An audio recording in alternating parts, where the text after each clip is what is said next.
नमस्कार दोस्तों, मैं विजय तिवारी। स्वागत है आपका हमारे YouTube channel the book society में, जहां हम आज की क्लास में सब्जेक्ट कोड BHIE 141 के चैप्टर नंबर 4 को डिस्कस करेंगे, जहां हमारे चैप्टर का नाम होगा टाइपिंग विद्रोह। चैप्टर को पढ़ने के बाद आपको यह पता चलेगा कि विश्व इतिहास के सबसे बड़े किसान आंदोलनों में से अगर कोई आंदोलन था तो वो था टाइपिंग आंदोलन, जिसमें लगभग 20 करोड़ किसान शामिल हुए। इस चैप्टर को पढ़ने के बाद आपको यही पता चलेगा कि आखिर टाइपिंग विद्रोह के शुरू होने का क्या कारण था, टाइपिंग विद्रोह को लोगों ने सपोर्ट क्यों किया, जो विद्रोही थे उनके क्या कार्यक्रम थे, यानी कि उनके क्या एजेंडा थे, उनकी एक्टिविटी किस प्रकार से थी, वो अपने आंदोलन को कैसे फैला रहे थे। और लास्ट में हम ये भी पढ़ेंगे कि जो चाइना का शासन वंश था छिंग वंश, उसने किस प्रकार से इन विद्रोहियों को पराजित किया, विद्रोह क्यों सफल हुआ कुछ सालों तक और बाद में क्यों असफल हो गया, इन सब के कारण भी हमें इस चैप्टर में पता चलेंगे। तो सबसे पहले हम कुछ टॉपिक देख लेते हैं जो इस चैप्टर में पढ़ेंगे। तो सबसे पहले चैप्टर की एक प्रस्तावना पढ़ेंगे, उसका बैकग्राउंड पढ़ेंगे, फिर जो टाइपिंग आंदोलन को शुरू करेंगे जिनका नाम है होंग शिकुआन, इनके बारे में जानेंगे। टाइपिंग विद्रोह कैसे पूरे के पूरे चाइना में लगभग 70% हिस्से पर कब्जा कर लेगा, ये भी जानेंगे। टाइपिंग लोगों का ऑर्गेनाइजेशन किस टाइप का था और ये लोग किस तरीके की व्यवस्था चाहते थे, यानी कि भूमि की व्यवस्था किस प्रकार से हो, समाज में स्त्रियों की स्थिति कैसी हो और व्यापार की स्थिति कैसी हो, ये तमाम चीज़ें हम टाइपिंगों के बारे में जानेंगे। लास्ट में हम ये जानेंगे कि टाइपिंग का पतन कैसे हुआ और टाइपिंग के पतन में यानी कि इस विद्रोह को दबाने में जेंग गोफोंग का क्या रोल था। वेस्टर्न जो देश थे इन्होंने टाइपिंग विद्रोह को किस तरीके से देखा, क्या उन्होंने इसे सपोर्ट किया वो या फिर वो इसके विरोध में गए, ये पढ़ेंगे। लास्ट में ये पढ़ेंगे कि जो टाइपिंग आंदोलन असफल हुआ तो इस क्या कारण थे, इसकी अपनी पर्सनल समस्याएं क्या थी, ये सब चीज़ें हम पढ़ेंगे। इसका प्रभाव चाइना पर क्या पड़ा ये लास्ट में पढ़ेंगे। तो आई होप सो बैकग्राउंड आपको पता चल गया कि इस चैप्टर में हम क्या क्या पढ़ने वाले हैं। चैप्टर की जो शुरुआत है वो यहाँ से होती है, चैप्टर की प्रस्तावना से। तो जब आप चैप्टर की प्रस्तावना पढ़ोगे तो आपको इस चैप्टर का इंट्रो पता चल जाएगा, तो इसलिए इस चैप्टर का जो इंट्रो है उसे जानने के लिए हमें इस प्रस्तावना को जान लेना चाहिए। हालांकि मैंने आपको पहले से बता दिया है, फिर भी। तो जब आप 19वीं सेंचुरी के मिड की बात करोगे तो साउथ और मिड चाइना में बहुत बड़े हिस्से पर एक आंदोलन फैलेगा। इसी आंदोलन का नाम होगा टाइपिंग विद्रोह। इसे देखो, विद्रोह किसी आंदोलन को जब कहा जाता है जब वो आंदोलन असफल हो जाए तो सरकार क्या कहती है, उसे विद्रोह का नाम देकर उसे दबा देती है। और टाइपिंग आंदोलन जो था ये असफल हो गया था, इसलिए इसे विद्रोह का नाम दिया गया। तो 19वीं शताब्दी के बीच की बात करें, दक्षिणी और मध्य चाइना के अधिकांश हिस्सों में ये विद्रोह फैल चुका था। 20वीं सेंचुरी से पहले जितने भी किसान आंदोलन हुए थे उन सभी किसान आंदोलनों में सबसे बड़ा आंदोलन था ये। बल्कि हम चाइना की नहीं बल्कि वर्ल्ड हिस्ट्री की बात करें, यानी कि विश्व इतिहास के सबसे बड़े किसान विद्रोह में से ये एक था। तो अगर आप टाइपिंग विद्रोह की बात करोगे तो विश्व इतिहास के सबसे बड़े किसान विद्रोह में से ये एक था। यह विद्रोह लगभग 13 सालों तक चला, 1851 से लेकर 1864 तक। चीन के कई सारे प्रांत और लगभग 20 करोड़ लोग इसकी चपेट में आ गए। इस विद्रोह ने 200 साल पुराने छिंग राजवंश का खात्मा करने में कोई कसर नहीं छोड़ी। इसने पूरे के पूरे राजतंत्र की नींव हिला दी। एक टाइम पे ऐसा लगने लगा कि छिंग वंश का शासन खत्म ही है और चीन के शासन की बागडोर इन टाइपिंग लोगों के पास आ जाएगी, बट ऐसा हो ना सका। उस जमाने में इसका प्रभाव इतना ज़्यादा था कि छिंग वंश के राजाओं को पश्चिमी ताकतों के साथ मिलना पड़ा, यूरोपियन लोगों का सहयोग लेना पड़ा इस विद्रोह को दबाने के लिए। कह रहा आगे चलकर विद्रोह को कुचल दिया गया, लेकिन उस समय तक 2 करोड़ से भी ज़्यादा लोग अपनी जान गंवा चुके थे। यानी कि आप इस संख्या से ये अंदाज़ा लगा सकते हो कि चीन के इतिहास में कितना बड़ा विद्रोह था कि इसमें 2 करोड़ लोगों को अपनी जान गंवानी पड़ी। इस विद्रोह ने चीन के सामाजिक, राजनीतिक, सांस्कृतिक व्यवस्था को हर तरीके से उसकी कमजोरियों को दिखा दिया। आखिर ये विद्रोह क्यों हुआ, इस विद्रोह का हिस्टोरिकल बैकग्राउंड क्या था, ये हम अभी यहाँ से जानेंगे। तो जब हम टाइपिंग विद्रोह के बारे में पढ़ते हैं तो इसके बारे में बहुत सारे हिस्टोरियंस और बहुत सारे विद्वानों ने अलग अलग विचार दिए हैं। उन्हीं में से एक इतिहासकार है जिनका नाम है जियो चैस्नो। तो जियो चैस्नो की बात करें तो इन्होंने कहा कि जो टाइपिंग विद्रोह था ये सिर्फ एक किसान आंदोलन नहीं था, बल्कि एक राष्ट्रीय आंदोलन भी था, धार्मिक आंदोलन भी था और सामाजिक आंदोलन भी था। यानी कि टाइपिंग आंदोलन को अगर आप ये सोचो कि ये सिर्फ एक किसानों की समस्याएं थी और किसानों ने मिलकर अपनी समस्याओं के लिए आंदोलन किया, तो बिल्कुल ऐसा नहीं है। टाइपिंग विद्रोह के बारे में जब आप जानोगे तो आपको पता चलेगा ये तो राष्ट्रीय आंदोलन था, लोगों के अंदर देशभक्ति की भावना कूट कूट कर भरी थी। आपको ये पता चलेगा कि टाइपिंग विद्रोह तो एक धार्मिक आंदोलन भी था, लोग अपने धर्म की रक्षा के लिए भी खड़े हुए थे, धार्मिक सुधारों को चाहते थे। और टाइपिंग आंदोलन को पढ़कर आपको ये भी पता चलेगा ये तो समाज सुधारों वाला भी एक आंदोलन था। तो इसका मतलब यह है कि ताइपिंग आंदोलन को एक छोटा मोटा उद्देश्य नहीं था, बल्कि इसने पूरी की पूरी सोसाइटी को प्रभावित किया। अब देखो, ये आंदोलन एक राष्ट्रीय आंदोलन क्यों था, सबसे पहले हम ये जानते हैं। तो ये आंदोलन राष्ट्रीय आंदोलन ये था इसलिए था क्योंकि जितने भी लोग टाइपिंग संगठन से जुड़े हुए थे उन सबका ये मानना था जो ये छिंग वंश है ये मांचू विरोधी, छिंग वंश जो है ये क्या है, देश विरोधी हैं, इसलिए ये लोग इनके विरोधी थे। यानी कि टाइपिंग लोग मांचू विरोधी थे। और मांचू वंश किसका था, छिंग वंशों का। ये बात ध्यान रखना, चीन में जो अंतिम राजा थे वो छिंग वंश के राजा थे, और छिंग वंश के राजाओं का संबंध किससे था, मांचू लोगों से था, क्योंकि मांचू लोगों ने चाइना पर अटैक किया था। ये लोग बाहर के लोग थे, और ये बात हम पहले दूसरे तीसरे चैप्टर में पढ़ चुके हैं कि मांचू लोगों का शासन आया और इन्होंने छिंग वंश के नाम से शासन चलाया। तो चीन के बहुत सारे लोग इन्हें क्या देश विरोधी मानते थे, बाहर के लोग मानते थे। तो इसलिए ये आंदोलन राष्ट्रीय इसलिए था क्योंकि मांचू विरोधी था। इनका मानना था इनके जो शासक हैं वो विदेशी हैं, बर्बर हैं, अत्याचारी हैं, और इन्हें यहाँ से बाहर निकालने का वक्त आ चुका है। तो सबसे पहली बात ये थी कि चीन के इलाके में एक बहुत बड़ा इलाका, यानी कि बहुत सारे लोग ये सोचते थे कि छिंग राजवंश बाहरी वंश है, विदेशी है, बर्बर है। तो ये जितने भी लोग मांचू विरोधी थे, छिंग वंश के विरोधी थे, ये सब लोग लगभग टाइपिंग संगठन में आ गए। तो ये इसकी सत्ता को हटाना चाहते थे और ये देशभक्ति की भावना से प्रेरित थे। तो इसलिए हम कहते हैं कि आंदोलन राष्ट्रीय था। दूसरी बात, ये आंदोलन धार्मिक इसलिए था क्योंकि इसने कन्फ्यूशियसवाद पर प्रहार किया। इसने कहा कि कन्फ्यूशियसवाद में बहुत सारी समस्याएं, हमने पहले चैप्टर में पढ़ लिया था कि चीन में कन्फ्यूशियस के विचार चलते थे, और कन्फ्यूशियस के विचारों में जो कमियां थी वो कमियां टाइपिंग लोग देख रहे थे, और उन कमियों के खिलाफ भी इन्होंने क्या करा, विद्रोह किया है। इसलिए हम कहते हैं ये आंदोलन एक धार्मिक आंदोलन भी था। इसके अलावा इस आंदोलन ने बड़े पैमाने पर क्रिश्चियनिटी को ही फॉलो किया और ईसाई धर्म से बहुत सारी बातें इन्होंने सीखी। सामाजिक आंदोलन ये इसलिए था क्योंकि ये किसानों से जुड़ा था, इसलिए सामाजिक आंदोलन था। इसके अलावा इन्होंने महिलाओं के सम्मान की भी बात करी, महिलाओं की मुक्ति की भी बात करी, इसलिए हम इस आंदोलन को सामाजिक भी कहते हैं। तो मान लो आपसे एग्जाम में क्वेश्चन पूछ ले कि टाइपिंग आंदोलन क्या सिर्फ एक किसान आंदोलन था, वर्णन कीजिए, तो आप कहेंगे नहीं, टाइपिंग आंदोलन सिर्फ किसान आंदोलन नहीं था, बल्कि ये राष्ट्रीय, धार्मिक और सामाजिक आंदोलन भी था। राष्ट्रीय आंदोलन इसलिए था क्योंकि चीन के बहुत सारे लोगों को ये लगता था कि जो छिंग वंश है वो क्या है, बाहरी है, विदेशी है, बर्बर है, और उन्होंने चाइना को गलत तरीके से कंट्रोल कर रखा है। ऐसे में जितने भी लोग मांचू विरोधी थे, छिंग विरोधी थे, वो सारे लोग एकजुट हो गए और इन लोगों ने इस आंदोलन को बढ़ा चढ़ाकर आगे बढ़ाया। ये आंदोलन धार्मिक इसलिए था क्योंकि इसने कन्फ्यूशियसवाद को बढ़ावा दिया और इसने कहीं ना कहीं ईसाई धर्म के जो अच्छे विचार थे उन विचारों को बढ़ावा देने का प्रयास किया। यह आंदोलन सामाजिक आंदोलन इसलिए था क्योंकि ये किसानों से जुड़ी समस्याओं को बढ़ावा दे रहा था और ये महिलाओं के सम्मान की भी बात कर रहा था।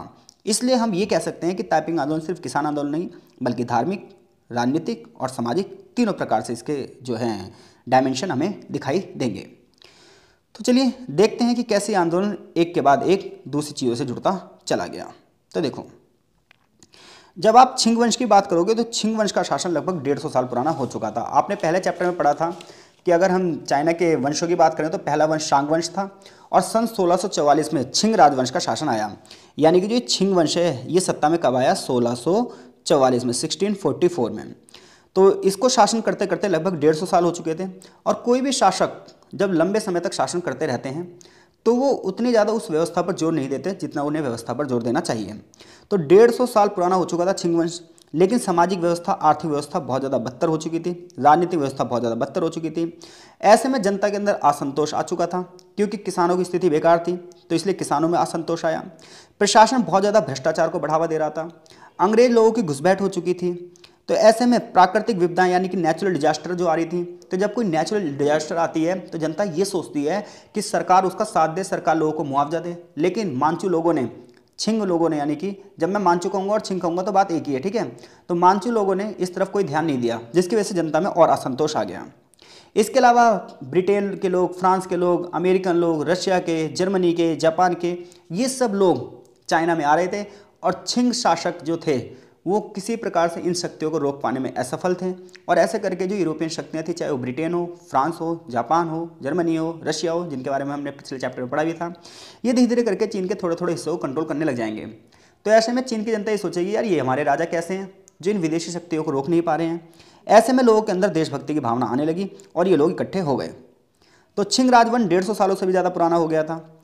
चीन में सामाजिक जो संकट थे, आर्थिक संकट थे, राजनीतिक जो संकट थे, उन संकटों का समाधान नहीं कर पा रहा था, जिसकी वजह से किसानों में असंतोष आ चुका था। प्रशासन पूरी तरीके से भ्रष्टाचार था, जिसकी वजह से जनता में भी दिक्कत आ रही थी। प्राकृतिक आपदाओं के दौरान बड़े पैमाने पर जनता को नुकसान हो रहा था और जनता का कोई भी प्रकार से समर्थन राजा नहीं कर रहे थे। विदेशी अतिक्रमण हो रहा था। तो ऐसे में लोगों के अंदर मानचू विरोधी भावनाएं आने लगी और धीरे धीरे करके इसकी शुरुआत हुई किसान आंदोलन से।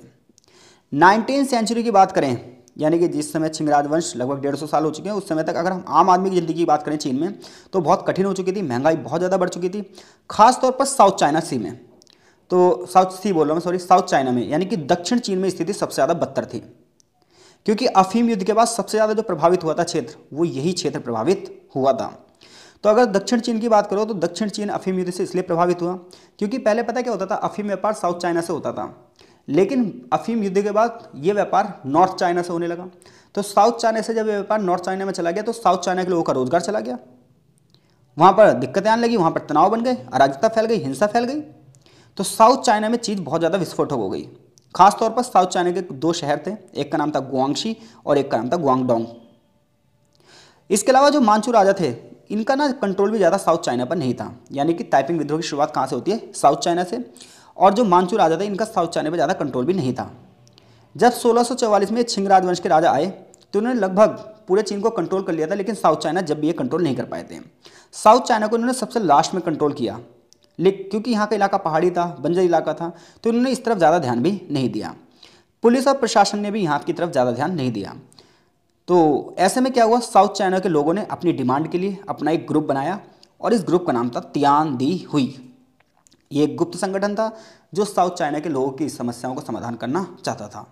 अब तक की सिर्फ बात इतनी सी है कि सन 1644 में छिंग राजवंश सत्ता में आया और छिंग राजवंश को शासन करते करते लगभग 150 साल हो चुके थे।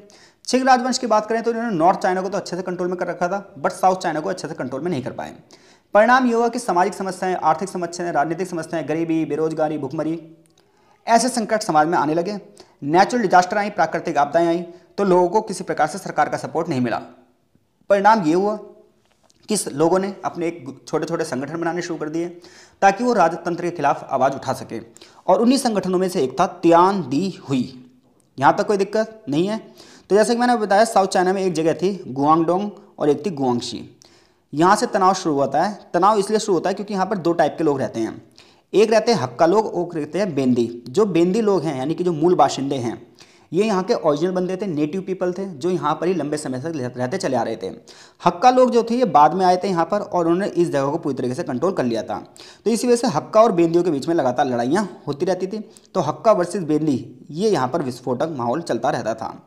जो टाइपिंग लोग थे वो हक्का कम्युनिटी से ही थे, ठीक है, और इस कम्युनिटी से एक बंदा आएगा जिसका नाम होगा हांग शिकुआन, जो इस आंदोलन की शुरुआत करेगा। तो साउथ चाइना में हक्का कम्युनिटी का बोलबाला था, इनकी संख्या ज़्यादा थी और इन्हीं में से इनका एक नेता था जिसका नाम क्या था, हांग शिकुआन, जिसके बारे में हम आगे पढ़ेंगे। अब हम ये जान लेते हैं कि ताइपिंग विद्रोह के कुछ मेन कारण क्या थे। तो देखो, और ये साउथ चाइना से शुरू क्यों हुआ। तो साउथ चाइना से ये इसलिए शुरू हुआ क्योंकि मैंने यहाँ पे शॉर्ट नोट्स बना रखे हैं, आप चाहो तो इसे लिख सकते हो। क्योंकि अफीम युद्ध के कारण व्यापार दक्षिण से विस्थापित होकर कहाँ चला गया था, उत्तर में। तो साउथ चाइना में जो लोग रहते थे, पहले उन्हें अफीम युद्ध की वजह से बहुत ज़्यादा प्रॉफिट होता था। अब अफीम युद्ध की वजह से क्या हुआ, माहौल जो व्यापार साउथ में होता था अब वो कहाँ चला गया, उत्तर में। तो साउथ के जो लोग थे वो पूरी तरीके से बेरोजगार हो गए, उनकी अर्थव्यवस्था बेकार हो गई, सरकार ने इस तरफ कोई ध्यान नहीं दिया, तो ये इन लोगों को नुकसान होने लगा। परिणाम ये हुआ कि लोग विरोधी भावना में आ गए। हम ये पढ़ रहे हैं कि ताइपिंग विद्रोह के कारण क्या थे। आप सभी को पहला पता ही है आपको कि पहला अफीम युद्ध नानजिंग की संधि पर खत्म हुआ। तो पहले अफीम युद्ध के खत्म होने के बाद जो यहाँ के लोकल इंडस्ट्री थी, यानी कि स्वदेशी उद्योग थे, इस पर निगेटिव इम्पैक्ट पड़ा। सरकार ने युद्ध का खर्चा निकालने के लिए करों में बढ़ोतरी कर दी, यानी कि एक तरफ तो इनकी आमदनी कम हो गई बेचारों की, ऊपर से आपने टैक्स भी लगा दिए। जमींदार किसानों का शोषण करने लगे और अधिकारी पूरी तरीके से करप्ट हो चुके थे। ये सारे कारण काफ़ी थे साउथ चाइना के लोगों को भड़काने के लिए, जैसे कि यहाँ पर इसी चीज़ को यहाँ पर अच्छे से बताया गया है, जो कि मैंने आपको पॉइंट्स में बता दिया है। तो हुआ ये था कि प्रारंभिक वर्षों से जब अफीम व्यापार हो रहा था, तो अफीम का बड़े पैमाने पर जो अवैध व्यापार है वो साउथ चाइना में हो रहा था, जिसकी वजह से हजारों लोगों को वहाँ पर रोजगार मिल रहा था। अफीम युद्ध अपने आप में विध्वंसकारी था। अफीम युद्ध हुआ और उसके बाद नानजिंग की संधि हुई। इसमें जो व्यापार पहले इस क्षेत्र में होता था, यानी कि साउथ में होता था, ये कहाँ चला गया, शंघाई में चला गया, जिसकी वजह से यहाँ से हजारों कुल्ली, हजारों मल्लाह और अन्य लोग जो इस धंधे में लगे थे, उनका रोजगार अचानक से चला गया और ये लोग हो गए बेकार। रोजी रोटी कमाने के लिए उन्होंने डकैती का सहारा लिया, लेकिन नेवी की मदद से इन्हें भी खत्म कर दिया गया, डकैती भी नहीं कर पा रहे थे। ऐसे में इन लोगों को ये लगने लगा यार ऐसे तो हम भूखे मर जाएंगे, तो हमें कुछ ना कुछ तो करना ही पड़ेगा। और इसलिए जो ताइपिंग आंदोलन हुआ, तो ताइपिंग आंदोलन में शुरुआत में फेरी वाले, पटरी वाले, मल्लाह, कुल्ली और ऐसी गरीब लोग थे जिनका रोजगार छिन चुका था। नानजीन सिंह की संधि का स्वदेशी और दस्तकारी उद्योगों पर बेकार प्रभाव पड़ा। उदाहरण के लिए अब बाजार में विदेशी कपड़े आ गए थे, तो जो लोकल कपड़े थे, लोकल मार्केट थी, वो बिल्कुल खत्म हो चुकी थी। तो जो दस्तकार थे बेचारे, जो कपड़े बनाते थे पहले हाथों से, उनकी स्थिति बद से बदतर हो चुकी थी। हम ये पढ़ रहे हैं कि ताइपिंग आंदोलन में कौन कौन से लोग जुड़ रहे हैं और क्यों जुड़ रहे हैं। तो मल्लाह, कुली इसलिए जुड़ रहे हैं क्योंकि अफीम युद्ध के बाद इनको बहुत ज़्यादा नुकसान हुआ था। विदेशी कपड़े बिकने लगे, यूरोपियन कपड़े यहाँ बिकने लगे, तो जो यहाँ के लोकल बंदे थे, लोकल कारीगर थे, उनका भी काम चला गया, इसलिए लोग आंदोलन हो गए आगे। छिंग सरकार ने हर्जाना लगा दिया और बहुत सारे टैक्स लगा दिए। किसानों पर बोझ बढ़ गया, कीमतें ऊंची हो गई। 1846 में नमक के दाम दुगने हो गए। जमींदार लोगों ने किसानों का शोषण करना शुरू कर दिया। आम आदमी कष्ट में आ गया। परिणाम ये हुआ कि एक ग्रुप बना, तियानदी हुई, और इस ग्रुप में सारे लोग जुड़ने लगे। और इन लोगों ने ये कहा, तियानदी हुई के लोगों ने, कि पूरे का पूरा साम्राज्य लोभी लुटेरों से बढ़ा हुआ है। जितने भी अधिकारी हैं सारे के सारे कैसे अधिकारी हैं? लुटेरे हैं। जनता की सुरक्षा के लिए अधिकारी होने चाहिए, लेकिन ये घूसखोर हैं, घूस लेते हैं, लूट ले हैं। टैक्स के नाम पर हमें पूरी तरीके से निचोड़ लिया जाता है। ये तो भेड़ियों और बाघों से भी बदतर हैं। इनसे बढ़िया तो भेड़िया और बाघ हैं। अमीरों के लिए, अपराधों के लिए कोई दंड नहीं है, और गरीबों के लिए अन्याय ही अन्याय है। यानी कि अमीर अगर कोई दिक्कत कर दे, अमीर कोई अपराध कर दे, तो उसको कोई सजा नहीं दी जा रही। गरीब कोई सजा अपराध कर रहा है तो उसे मृत्युदंड दे दिया जा रहा है। ऐसे में सारे लोग इकट्ठे हो जाते हैं और ताइपिंग आंदोलन की शुरुआत हो जाती है। कुल मिलाकर अगर हम बात करें तो ताइपिंग आंदोलन के कारण पहला ये है कि कर बहुत ज़्यादा हो चुके हैं, ऊंचे कर और लगान हो चुकी है, अधिकारी बहुत ज़्यादा भ्रष्ट हो चुके हैं। और ऐसे में ग्रुप बनता है तियानदी हुई। तियानदी हुई की बात करें तो शुरुआत में इसका जो नेता है वो है ली जाई हाओ। 1847 में संगठन बनता है। फिर आगे चलकर इसमें बहुत सारे लोग जुड़ते चले आते हैं। परिणाम ये होता है कि ये संगठन इतना बड़ा आंदोलन करता है जिस आंदोलन के बारे में किसी ने सोचा भी नहीं था। अब हम यहाँ से इस आंदोलन के सबसे बड़े नेता की बात कर रहे हैं, हांग शिकुआन के बारे में। तो अब तक हमने इस चैप्टर में क्या पढ़ लिया? अब तक हमने इस चैप्टर में ये पढ़ लिया ताइपिंग विद्रोह के बारे में, कि ताइपिंग विद्रोह सिर्फ एक किसान आंदोलन नहीं था, बल्कि राष्ट्रीय, धार्मिक और सामाजिक आंदोलन भी था। इसके बाद हमने यही पढ़ लिया कि इसका संबंध साउथ चाइना से था। साउथ चाइना में ही ये आंदोलन क्यों शुरू हुआ? क्योंकि वहाँ पर स्थिति बहुत बेकार हो चुकी थी और छांग वंश के राजाओं ने इस तरफ ज़्यादा ध्यान भी नहीं दिया। परिणाम ये हुआ कि कुछ ग्रुप बने, उनमें से एक सबसे बड़ा ग्रुप था, इसका नाम था तियानदी हुई। क्यों बना ये ग्रुप, ये सब हम पढ़ चुके हैं और उसके पॉइंट्स भी बना चुके हैं। अब हम बात करते हैं ताइपिंग आंदोलन के लीडर हांग शिकुआन के बारे में। तो ताइपिंग आंदोलन के लीडर हांग शिकुआन की बात की जाए तो इसका जन्म 1814 में हुआ। 1864 में ये मर गए थे। इनका जो जन्म हुआ था ये शियान प्रांत में हुआ था, यानी कि गुआंगडोंग प्रांत में हुआ था, जो कि किसान परिवार से थे। यानी कि हांग शिकुआन एक किसान परिवार से थे जिनका जन्म गुआंगडोंग प्रांत से हुआ था। कुछ समय तक वो गांव में टीचर रहे, लेकिन ना जब ये टीचर थे तो इनकी महत्वाकांक्षा सिर्फ टीचर बनने की नहीं थी, बल्कि अफसरशाही, ब्यूरोक्रेट्स में जाने की थी। इनका ये मानना था कि अगर मैं ब्यूरोक्रेसी में जाऊँगा तो शायद बहुत अच्छे से काम कर पाऊँगा। हाँ, अपना घर चलाने के लिए टीचिंग करते थे। 15 साल की अवधि में उन्होंने 4 बार पहले स्तर की परीक्षा दी, लेकिन ये बंदा सफल नहीं हो पाया। जैसे आज के टाइम पे आईएएस में प्री, मेंस और इंटरव्यू होता है, तो ये मान के चलिए इन्होंने कई बार 4 बार प्री की परीक्षा दी, लेकिन ये फेल हो गए, सफल नहीं हो पाए। इन असफलताओं से उन्हें ऐसा लगने लगा कि यार ना सिस्टम ही क्या है, बेकार है। ये सिस्टम चाहता ही नहीं कि गरीब बंदा भी सत्ता में आ सके। हांग पहली बार फिर मिशनरियों के संपर्क में आ गए। बस यही काफ़ी था, क्योंकि ये जो मिशनरी थे ना, जो ईसाई मिशनरी थे, ये ना सिर्फ लोगों का धर्म बदलते थे बल्कि उनका माइंड वॉश कर देते थे उनके देश के खिलाफ। तो ऐसे में ईसाई धर्म पर उन्होंने कुछ पुस्तकें पढ़ी, जिसका असर उन पर पड़ने लगा। जब वो अपने पेपर में तीसरी बार फेल हुए थे तो उनके ऊपर इसका बहुत गहरा प्रभाव पड़ा, बहुत ही गहरा प्रभाव पड़ा। ये माना जाता है कि उनका ना मति भ्रम हो चुका था, यानी कि सोचने समझने की जो शक्ति थी वो अलग हो गई थी। उन्हें ना काल्पनिक चीज़ें दिखाई देने लगी, काल्पनिक आवाज़ सुनाई देने लगी। इन दोनों घटनाओं ने हांग के जीवन को पूरी तरीके से बदल दिया। हांग को लगने लगा यार मैं नॉर्मल बंदा नहीं हूँ। इस अवस्था में उसने जो इमेजिनेशन में देखा, उसे लगता था कि मैं ईश्वर का पुत्र हूँ, यीशु मसीह का छोटा भाई हूँ, और इस जीवन में टीचिंग करने नहीं आया, ब्यूरोक्रेट्स बनने नहीं आया, बल्कि मैं तो राजा बनने के लिए पैदा हुआ हूँ। मेरा जीवन का उद्देश्य यही है कि ईश्वर के वचनों को फैलाऊं, मैं मनुष्य जाति का उद्धार करूं। इसलिए उसने कन्फ्यूशियसवाद का विरोध किया। अब आप समझ पा रहे होंगे कि कैसे टाइपिंग आंदोलन एक किसान आंदोलन से धार्मिक आंदोलन भी था। धार्मिक आंदोलन इसलिए था क्योंकि जो ये क्रिश्चियनिटी वाले लोग थे, इन्होंने अपना काम कर दिया था और इन्होंने बड़े पैमाने पर लोगों का माइंड वॉश कर दिया था, और उन्हीं माइंड वॉश होने वालों में से एक बंदा था हांग शिकुआन। अब जो चीन में बहुत प्राचीन काल से ही कन्फ्यूशियसवाद चल रहा था, उसके विरोध पर इसने विरोध करना शुरू कर दिया। इसका ही विचार था कि शैतान उत्पात कर रहा है और ये शैतान है कन्फ्यूशियस। 1844 में उसकी इस हरकतों की वजह से उसे स्कूल टीचर से निकाल दिया गया। और उसके बाद उसका एक मित्र था, उसने भी क्रिश्चियनिटी को फॉलो कर रखा था, इसका नाम था फेंग यूनशान। ये लोग गुआंगशी जगह पर आ गए। यहाँ इन्होंने ईसाई धर्म को बढ़ाना यानी कि मिशनरी गतिविधियाँ शुरू कर दी। हजारों लोगों को इन्होंने धर्मांतरण करवाया, यानी कि हजारों लोगों को इन्होंने क्या कर दिया, ईसाई बना दिया। और ये सारे लोग हक्का कम्युनिटी से थे, लकड़ी से बेचारे कोयला बनाते थे गरीब, ठीक है, खान में काम करते थे। और इन सब लोगों ने अपनी एक कम्युनिटी बना दी और इस कम्युनिटी का नाम था ईश्वर पूजकों की एक समिति, बाई शांगडी हुई। धर्म में अंधापन, धार्मिक गुस्सा और निर्धन वाली भावनाएं, क्योंकि गरीब थे तो गरीब वाली जो भावनाएं थी वो तो आगे आनी थी। ये छिंग शासन के आधार को ललकार दी इन्होंने कि हम सब लोग जब भी अमीर बन सकते हैं, हम सब लोग जब भी आगे बढ़ सकते हैं, कन्फ्यूशनवाद को जब भी खत्म किया जा सकता है जब हम छिंग वंश को खत्म कर दें। अब तक की बात सिर्फ इतनी सी है कि एक बंदा है जिसका नाम है हांग शिकवान। हांग शिकवान की बात करें तो गुआंगडोंग प्रांत में इसका जन्म हुआ, गरीब किसान परिवार में इसका जन्म हुआ था। पढ़ाई लिखाई की और टीचर बन गया। टीचर बनने के बाद इसने सोचा मैं ब्यूरोक्रेट्स में जाऊंगा, ब्यूरोक्रेसी में जाऊंगा। इसके लिए इसने एग्जाम दिए, एग्जाम में फेल हुआ। उसी दौरान इसने एक किताब पढ़ी क्रिश्चियनिटी के ऊपर, क्रिश्चियन लोगों के संपर्क में आ गया, उन्होंने इसका धर्म परिवर्तन करवाया। जब ये तीसरी बार भी फेल हो गया तो इसने सोचा, ये इमेजिनेशन करने लगा, इमेजिनेशन में सोचने लगा कि मैं कोई आम बंदा नहीं हूँ, छोटे मोटे काम के लिए पैदा नहीं हुआ हूँ, मैं तो ईसा मसीह का भाई हूँ, ईश्वर का पुत्र हूँ और यीशु के विचारों को फैलाने के लिए ही पैदा हुआ हूँ।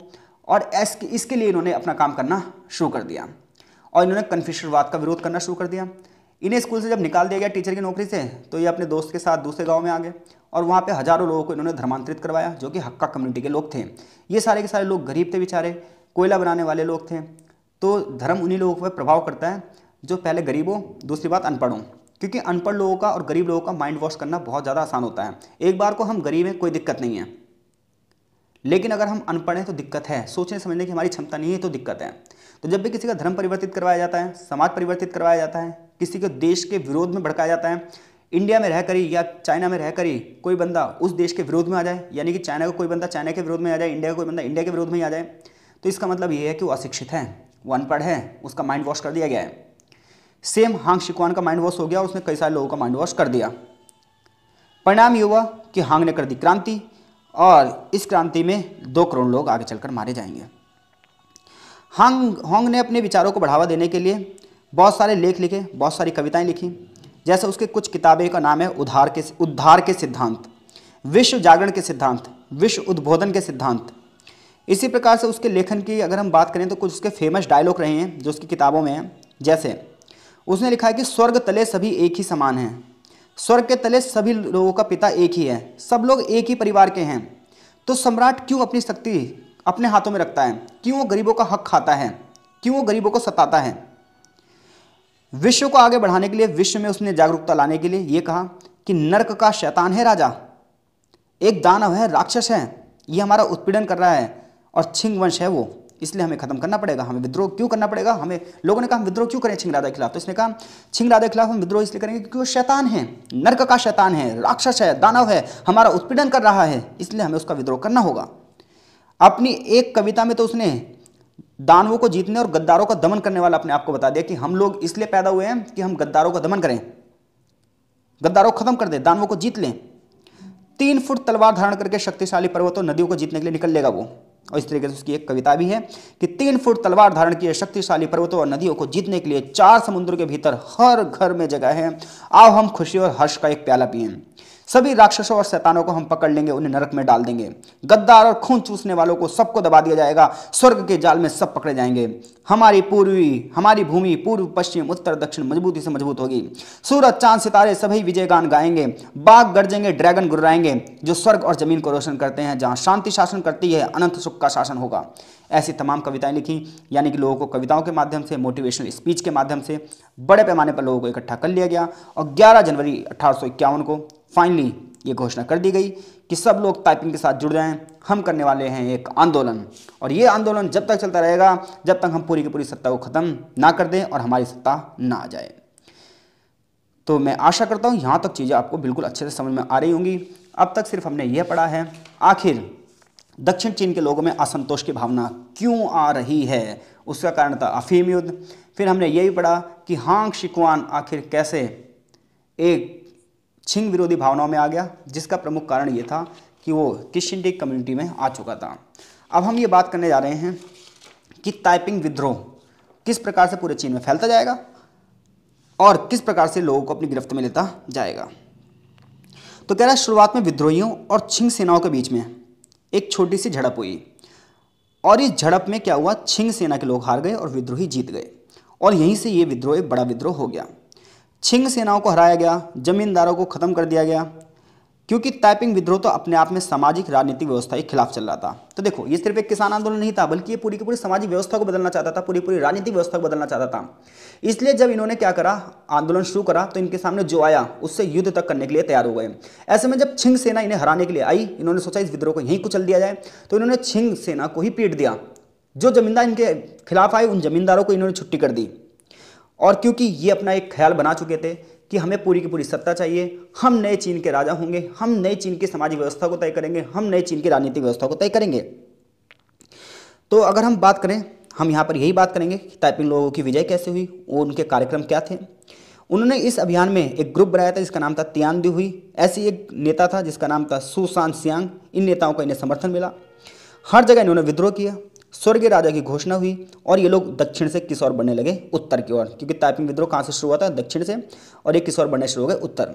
जहाँ जहाँ से होकर ताइपिंग बढ़े वहाँ वहाँ उनके और छिंग सेनाओं के बीच में भयंकर लड़ाइयाँ हुई, दोनों तरफ काफ़ी नुकसान हुआ, लेकिन ताइपिंग आगे बढ़ते गए। छिंग राजवंश की जो सेनाएं थी वो ताइपिंगों को रोक नहीं पाई। एक बहुत ही बड़ा युद्ध हुआ और ये युद्ध हुआ योगान कस्बे पर। वहाँ उन्होंने अपनी शक्ति बढ़ाई, उनकी सेना में 37,000 सैनिक आ गए, यानी कि ताइपिंग की सबसे बड़ी विजय रही योगान कस्बे पर, जहाँ 37,000 लोग उनके सपोर्ट में आ गए। उन्होंने तमाम चीनियों को ये कहा कि वो सारे लोग इकट्ठे हो जाएं, उठ खड़े हुए हों और मानचू राजाओं को ख़त्म कर दें। उन्होंने एक नए कैलेंडर की भी स्थापना करी ताकि ये पता चले कि हमारी सत्ता आने वाली है। छिंग सेनाओं ने योगान में ताइपिंग को घेर लिया, लेकिन ताइपिंग लोगों ने 6 महीने में इस घेरे को तोड़ दिया और चीनी सेना को हरा दिया। आगे चलकर वो यांगसी नदी के क्षेत्र तक पूरे का पूरा क्षेत्र उन्होंने जीत लिया था। ताइपिंग की ओर वो बढ़ते गए और वहाँ पर उनकी फोर्सेस भी लगातार बढ़ती गई, क्योंकि लोग इनके साथ जुड़ते गए, रिसोर्सेज भी इनके पास आते गए। आगे चलकर इन्होंने भीषण रूप से जनता को अपने साथ इकट्ठा कर लिया, लोगों को मोटिवेट किया। यांगसी नदी के किनारे एक बड़े कस्बे तक ये पहुँच चुके थे। इनकी सैनिकों की संख्या अब कई लाख हो चुकी थी। दाओजोऊ, जेनजोऊ के कोयला खान के जो श्रमिक थे, लाखों कुल्ली थे, वो सब इनके साथ आकर मिल गए। इतना ही नहीं, राज्य के जो खजाने थे, चांदी के जो भंडार थे, अनाज, गोला बारूद, जहाज, ये सब ये लोग अपने कब्जे में ले चुके थे। इनकी संख्या आगे चलकर बढ़ती गई, बढ़ती गई, बढ़ती गई और 1853 में इन्होंने चीन साम्राज्य की जो पुरानी राजधानी थी नानजिंग, इस नानजिंग को भी कंट्रोल कर लिया और इसका नाम बदल कर रख दिया तियानजिंग, यानी कि स्वर्गीय राज्य की स्वर्गीय राजधानी। तो ये ताइपिंग विद्रोह का स्वर्णकाल था, जिसमें ताइपिंग विद्रोह पूरे के पूरे बड़े बड़े क्षेत्रों को कंट्रोल करता जा रहा है। अब हम बात करेंगे कि ताइपिंग लोगों का संगठन कैसे था और ये किस प्रकार की एक्टिविटी कर रहे थे। तो पहले मैं यहाँ पर आपको शॉर्ट में समझा दूँ, जो मैंने यहाँ पर नोट्स बना रखे हैं ताकि आपको समझ में आ जाए। तो ताइपिंग लोगों ने क्या करा था, जितने भी क्षेत्र जीते थे उसे 5 भागों में बांट दिया इन्होंने, पूर्व, पश्चिम, उत्तर, दक्षिण और सहायक में। तो इन्होंने क्या करा, हर एरिया के लिए एक राजा रख दिया, यानी कि संगठन में 5 एरिया के लिए 5 राजा होंगे। एक होगा पूर्व का राजा, एक होगा पश्चिम का राजा, एक होगा उत्तर का राजा और एक होगा दक्षिण का, यानी कि एक नॉर्थ का राजा, एक साउथ का, एक ईस्ट का और एक वेस्ट का। और इन सबकी सहायता के लिए एक होगा सहायक राजा। संगठन में जितने भी लोग जुड़ते जाएंगे उनको एक परिवार की भांति माना जाएगा और हर व्यक्ति के लिए काम होगा, चाहे बूढ़े बुजुर्ग हो उनके लिए भी काम होगा, महिलाओं के लिए महिलाओं जैसा काम होगा, बच्चों के लिए बच्चों जैसा काम होगा, युवाओं के लिए युवाओं जैसा काम होगा। तो इस प्रकार से अगर हम संगठन की बात करें तो ये संगठन एक पारिवारिक माहौल बनाकर चल रहा है, ताकि हर एक बंदे को समानता लगे, हर एक बंदे को लगे कि हाँ भाई ये लोग तो हमारे लिए ही काम कर रहे हैं।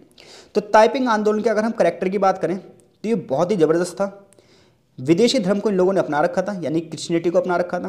पहले एक छोटी सी टोली थी, यानी कुछ ही लोगों का संगठन था, और आगे चलकर लाखों लोग इनके साथ एकजुट हो गए। इन्होंने सोचा हम पूरे चीन को ही जीत लेंगे और एक नई व्यवस्था को बनाएंगे। इन्होंने अपना मसीहाई सपना जो बना रखा था वो था हांग बंदा, यानी कि वो इनका मसीहा था, वही इनका राजा था। ये राजा पूरे मंडल का अंग था। कुल मिलाकर 5 राजा थे, 4 के नाम पूर्व, पश्चिम, उत्तर और दक्षिण के नाम पर, जबकि 5वां राजा था सहायक। लेकिन इन सब में सबसे बड़ा राजा कौन था? हांग, जिसने ये आंदोलन शुरू करा था। टाइपिंग अनुयायियों की बात करें तो ये परिवार के समूह में रहते थे। सैनिक टुकड़ियाँ यानी कि सिर्फ सेना का ही काम नहीं करती थी, यानी कि लड़ने का ही काम नहीं करती थी, बल्कि वो खेती के लिए भूमियों को भी जोतती थी। सरकार के लोक निर्माण कार्यक्रम यानी कि लोग सोशल वेलफेयर के भी काम करती थी। परिवार के हर सदस्य अपने ढंग से योगदान करता था। बुजुर्ग लोग बांस के कीले बनाते थे, खाना बनाते थे। बच्चे और जो युवा थे वो युद्ध में मदद करते थे। उनके नेता युद्ध में ही उनकी लीडरशिप नहीं करते थे बल्कि प्रशासन भी चलाते थे।